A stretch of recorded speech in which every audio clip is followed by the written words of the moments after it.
네, 야곱이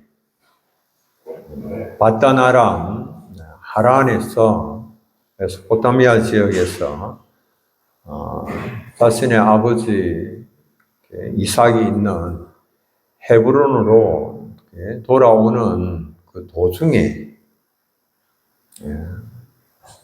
야곱의 아내 라헬이 막내 아들 베냐민을 낳다가 상고를 치르고는 죽음에 이르고 맙니다. 참 그토록 보기를 원하였던 그런 만남이었지만은 그 만남이 이루어지지 못합니다. 그리고 그때 요셉의 나이가 17살입니다. 요셉은 17살에 자신의 사랑하는 어머니를 잃어버리고 말았습니다. 그리고 이삭이 이제 나이가 180살이 되어서 이제 이 야곱과 에스가 이제 기운이 다하여서 돌아가신 그 아버지를 장사를 지내고, 이것이 창세기 35장의 마지막 부분입니다.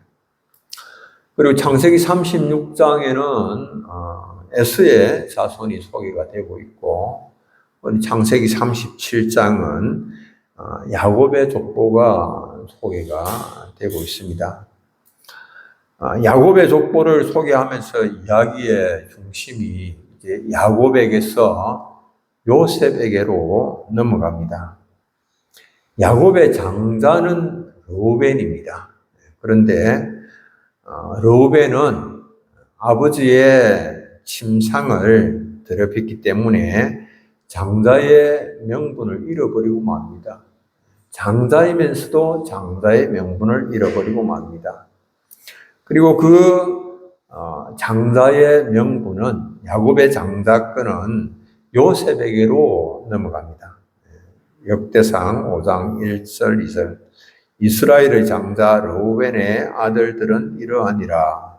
르우벤은 장자라도 그의 아버지의 침상을 더럽혔으므로 장자의 명분이 이스라엘의 아들 요셉의 자손에게로 돌아가서 족보에 장자의 명분대로 기록되지 못하였느니라. 유다는 형제보다 뛰어나고 주권자가 유다에게서 났으나 장자의 명분은 요셉에게 있으니라. 유다의 후손 가운데 메시아가 나고, 그리고 정말 형제보다 뛰어난 그런 모습을 보이기는 하나 장자의 명분은 그래도 요셉에게 있다. 장자의 명분은 하면 장자권을 말합니다. birthright, 장자권이 요셉에게 있다. 그래서 요셉의 아들이 두 아들이 이제 두 몫을 차지를 하게 되는 그런 것이죠. 요셉이 장자권 상속의 영광을 누리기까지 많은 고난이 있었습니다. 요셉은 아버지의 편애로 인하여서 형들의 미움을 받아서 종으로 팔려갔습니다. 애굽의 친위대장 보디발의 집에 팔려가서 그의 은혜로 인하여서 가정 총무가 되었습니다. 그런데 보디발의 처에 유혹으로부터 자신의 정결을 지키려고 그렇게 하다가 요셉은 모함을 받고 왕의 감옥에 갇히게 됩니다. 보디발의 아내의 유혹을 받아들이는 것은 큰 악을 행하는 것이요, 그리고 하나님께 죄를 짓는 것이다 라고 말을 하면서 그 보디발의 처의 유혹을 거부를 합니다. 창세기 39장 9절에 이 집에는 나보다 큰 이가 없으며 주인이 아무것도 내게 금하지 아니하였어도 금한 것은 당신뿐이니 당신은 그의 아내임이라. 그런즉 내가 어찌 이 큰 악을 행하여 하나님께 죄를 지으리까. 요셉의 신앙의 자세를 보면 하나님 앞에서 죄를 지을 수가 없다라고 하는 거죠. 그래서 호람되옵니다. 하나님 앞에서의 신앙 자세, 신앙을 소유한 그런 인물이었습니다. 이 요셉이 겪은 많은 고난, 이것은 장자권 상속자로서 겪어야 하는 그런 고난이었으며 연단이었음을 알 수가 있습니다. 야곱의 11번째 아들로서 장자의 명분을 가지게 된 요셉이죠. 그래서 장자의 명분을 가지게 된 요셉은 과연 어떤 사람이었는가, 이렇게 말씀을 이렇게 본문이 하고 있습니다. 요셉은 정결과 거룩의 사람임을 알 수가 있습니다.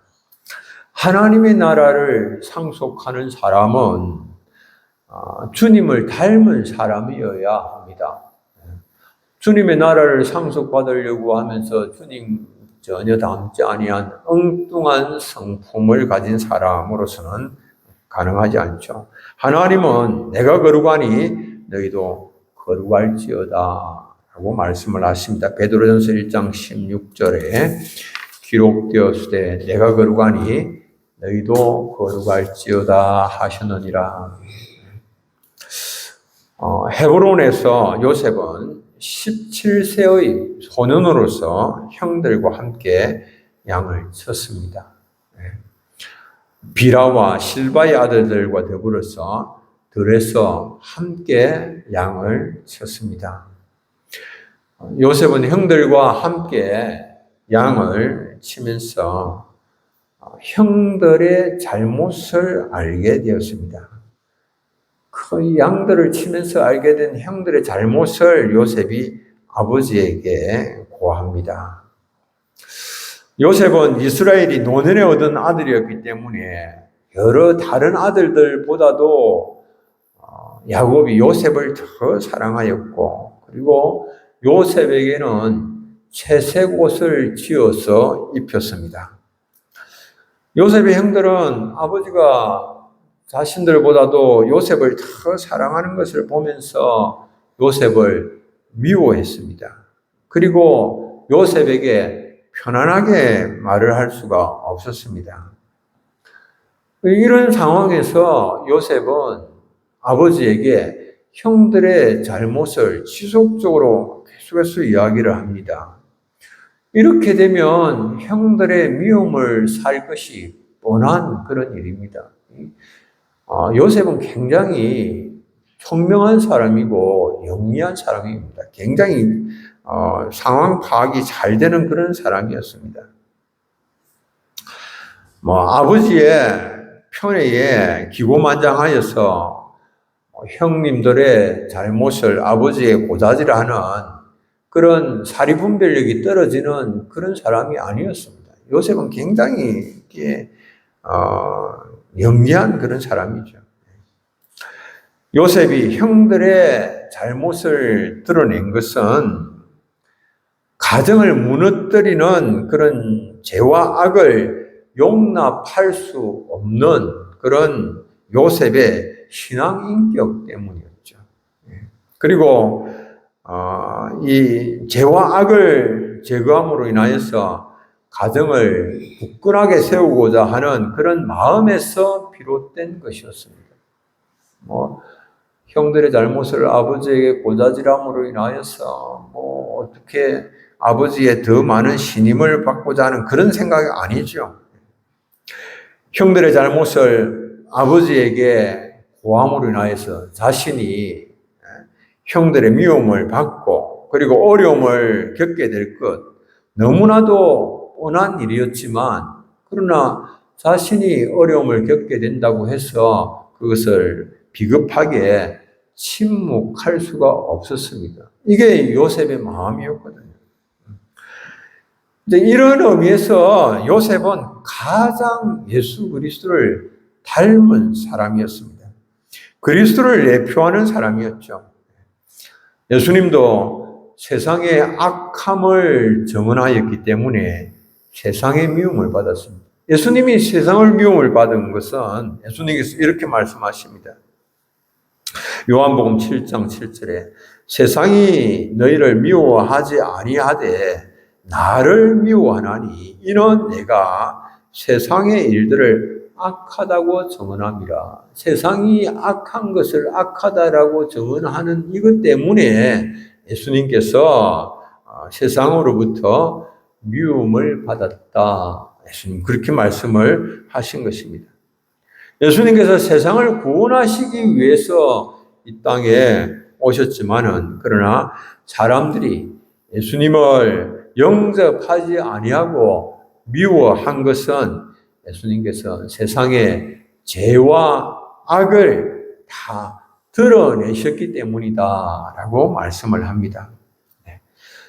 죄와 악을, 세상의 죄와 악을 드러낼 때에 세상은 예수님을 정오하고 그리고 죽이고자 했습니다.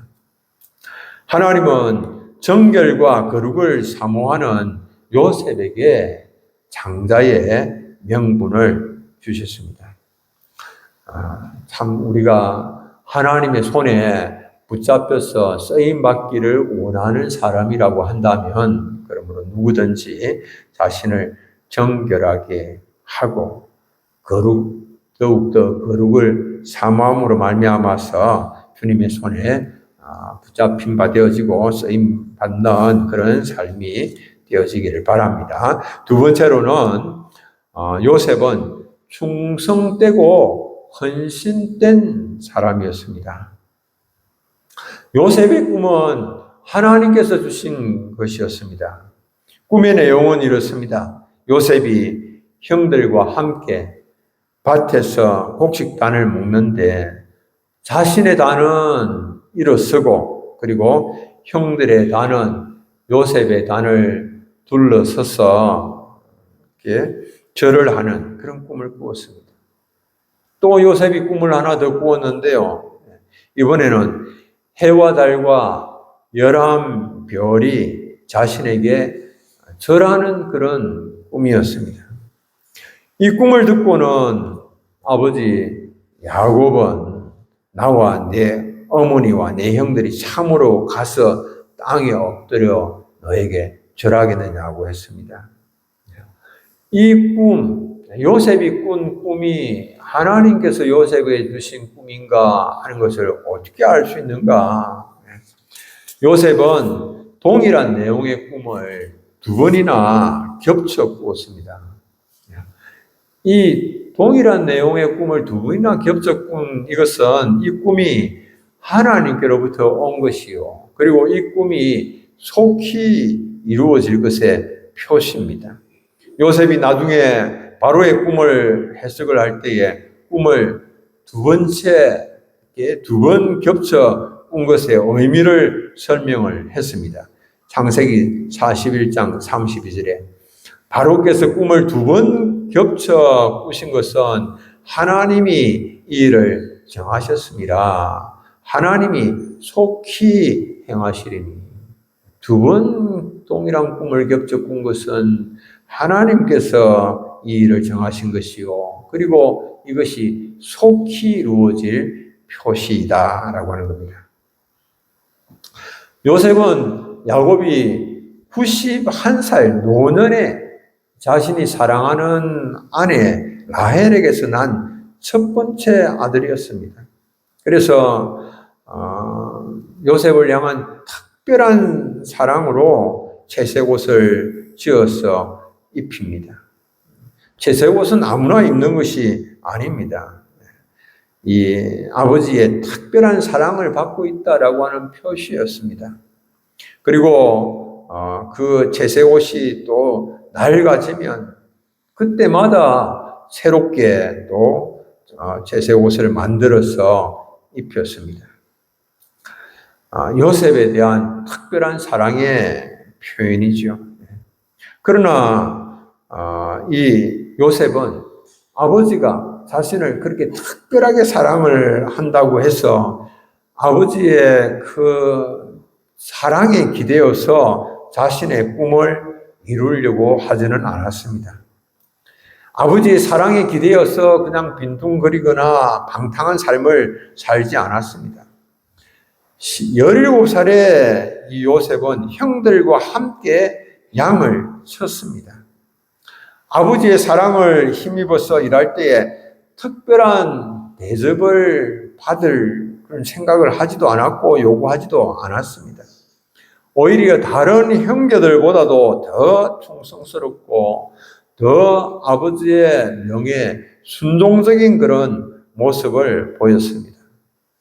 아버지가 맡겨두는 일은 무엇이든지 요셉은 힘써 감당을 했습니다. 그래서 요셉은 농부로서 양치기로서 모든 일들을 착실하게 익혀나갔습니다. 양떼를 돌보는 일뿐만 아니라 씨를 뿌리고 거두고 추수하는 일들도 열심히 배우고 숙달시켰습니다. 그래서 나중에 요셉이 애굽의 종으로 팔려가서 30살에 애굽의 국무총리로서 모든 일들을 관장을 하여서 수행을 할 때에 이때 지금 요셉이 이렇게 수련을 훈련을 받고 한 이런 모든 것들이 다 도움이 되었을 것이다 짐작을 할 수가 있는 겁니다. 요셉은 형들과 함께 열심히 일을 배웠기에 바로의 시위대장 보디발의 집에 팔려가서도 탁월한 그런 일처리 능력을 보여주었습니다. 보디발은 자신의 집의 모든 일들을 다 요셉에게 위탁을 하고 그냥 자신은 이렇게 먹는 음식 외에는 간섭하지 않을 그런 정도였습니다. 열심히 일하고 그리고 익혀서 자기 일에 능숙한 사람은 그야말로 왕의 앞에 서게 되는 것이죠. 요셉은 왕의 앞에 서는 날이 점점 다가오고 있었습니다. 잠언 22장 29절 네가 자기의 일에 능숙한 사람을 보았느냐 이러한 사람은 왕 앞에 설 것이요 천한 자 앞에 서지 아니하리라. 자신의 일을 충성되게 그리고 성실하게 잘 감당을 했습니다. 요셉은 또한 순종의 사람이었습니다. 형들이 세겜에서 양을 치고 있을 때였습니다. 아버지 야곱이 요셉을 불러서 세겜에 가서 형들의 안부를 살피고 오라고 명령했습니다. 세겜은 여러분들 어떤 땅인지 기억나시죠? 세겜에서 세겜의 부족들을 이렇게 쳐서 그들을 이렇게 죽이고 그리고 그들의 재산을 빼앗은 땅이 세겜 아닙니까? 그곳으로 가서 안부를 살핀다라고 하는 것은 어떤 면에서 굉장히 두려운 그런 일이지요. 헤브론에서 세겜까지 거리가 80km나 됩니다. 그 당시 짧은 거리가 아니죠. 차도 없는 시대, 보통 거리가 아닙니다. 그런데 형들은 또 자기를 시기하고 있고 미워하고 있는데 어떤 위험이 닥칠지 알 수 없는 그런 상황인데 아버지의 말을 순종하여서 세겜으로 갑니다. 형들의 안부를 살피기 위하여서. 근데 막상 세겜에 가보니까 형들이 그곳에 또 없는 겁니다. 형들을 찾아서 들에서 방황하다가 형들이 도단으로 갔다라고 하는 소식을 듣게 됩니다. 거기서부터 도단까지 또 거리가 한 20km 이렇게 되는 그런 거리입니다. 그런데 그 거리를 또 가서 그냥 세겜에 가니까 형들을 없어서 만나지 못했다라고 하고 돌아갈 수도 있었겠는데 그러지 아니하고 자신에게 주어진 그런 사명을 또 임무를 최선을 다해서 감당하는 그런 모습을 보게 되는 겁니다. 정말 충성된 요셉의 모습입니다. 하나님께서 들어 사용하는 사람의 모습이 바로 이런 것이죠. 우리가 다른 사람들로부터 더 사랑받고 또 존경받는 그런 삶을 살기를 원한다면, 하나님의 사랑받고 존경받는 그런 삶을 살기를 원한다면 우리가 특권에 의지할 수는 없는 거죠. 특권을 내려놓아야 되죠. 그리고 우연히 그런 일들이 일어나리라 그렇게 기대할 수도 없는 것이지요. 우리는 부지런히 성실하게 최선을 다하고 더 열심히 봉사하고 또 다른 사람보다 더 헌신하고 더 섬김의 삶을 살 때에 이런 일들이 일어나게 되는 그런 것입니다. 우리가 요셉의 모습을 보면서 그냥 요셉이 우연히 요셉에게 이런 일들이 일어난 것이 아니다라고 하는 겁니다. 요셉이 우연히 장자권을 상속받게 되어진 것이 아니다라고 하는 사실입니다. 요셉은 그러할 만한 그런 사람이었다라고 합니다. 세 번째, 요셉은 자기의 의가 아니라 하나님의 은혜를 구하는 사람이었습니다. 하나님의 꿈을 꾸는 자는 자기의 더러운 누더기와 같은 의를 의지하는 사람이 아닙니다. 요셉이 형들의 죄와 악을 드러낼 때에 형들은 자신들의 죄를 부끄러워하고 회개해야 마땅했습니다. 그러나 그러하기는커녕 오히려 요셉을 미워하고 요셉을 죽이고자 합니다. 참 형제간에 어떻게 이런 일이 일어날 수가 있을까 그런 생각이 들 정도입니다. 자기들의 안부를 살피러 오는 요셉을 본 형들이 이렇게 말합니다. 창세기 37장 18절로 20절. 요셉이 그들에게 가까이 오기 전에 그들이 요셉을 멀리서 보고 죽이기를 꾀하여 서로 이르되 꿈꾸는 자가 오는도다. 자, 그를 죽여 한 구덩이에 던지고 우리가 말하기를 악한 짐승이 그를 잡아먹었다 하자. 그의 꿈이 어떻게 되는지를 우리가 볼 것이니라. 죽이기를 꾀하였습니다. 자신들의 잘못을 드러낸다고, 죄를 드러낸다고, 죄와 악을 드러낸다고 요셉을 죽이려고 했죠. 요셉이 예수 그리스도를 대표하는 것은 예수 그리스도께서 세상의 죄와 악을 드러낼 때에 세상은 예수님을 죽이려고 했죠. 그리고 마침내 십자가에 못 박았죠. 예수님 당시 아브라함의 후손이라고 말하는 유대인들은 예수님께서 진리를 말씀을 하시고 자신들의 죄를 드러낸다고 예수님을 죽이려고 모의를 했습니다. 그런데 그들이 개처럼 취급한 사마리아 수가성 운물가의 여인은 예수님께서 자신의 죄를 드러내셨을 때에 그것을 숨기거나 감추려고 하지 아니하였습니다. 어떻게 자신의 문제를 해결할 수 있을지, 어떻게 참된 예배자의 삶을 살 수 있을 것인지 하나님의 은혜를 구하였습니다. 하나님은 죄와 허물이 없는 자를 찾으시는 것이 아닙니다. 비록 죄와 허물이 정말 하나님과 사이를 가리고 있고 막고 있지만 그러나 주님의 십자가의 그늘에 피하고자 하는 사람에게 하나님께서 은혜를 베풀어 주시는 것이지요. 시편 2절, 시편 2편 12절 우리 함께 한번 읽겠습니다. 그의 아들에게 입맞추라. 그렇지 아니하면 진노하심으로 너희가 길에서 망하리니 그의 진노가 급하심이라. 여호와께 피하는 모든 사람은 다 복이 있도다. 아멘.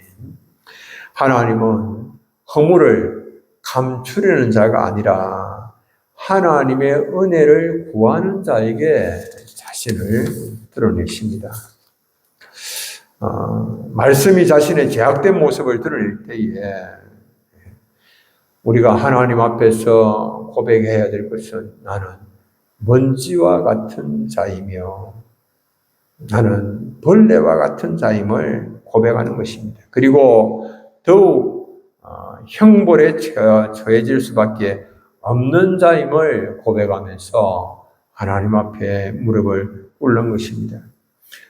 자신의 의를 내세우는 것이 아니라 내 의는 더러운 누더기와 같은 것이다 라고 하는 것을 고백하며 예수 그리스도의 의의 옷을 입고 예수 그리스도의 십자가 아래로 피하는 사람, 그 사람을 하나님께서 하나님 나라의 상속자로 세워주시는 것입니다.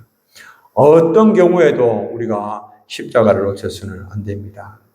여호와께 피하는 자가 복이 있다라고 말씀하셨습니다. 십자가 붙들고 하나님 나라의 상속자로서의 복된 삶을 사시는 우리 사랑하는 교우님들 다 되시길 바랍니다. 우리 찬송 한 장 부르겠습니다.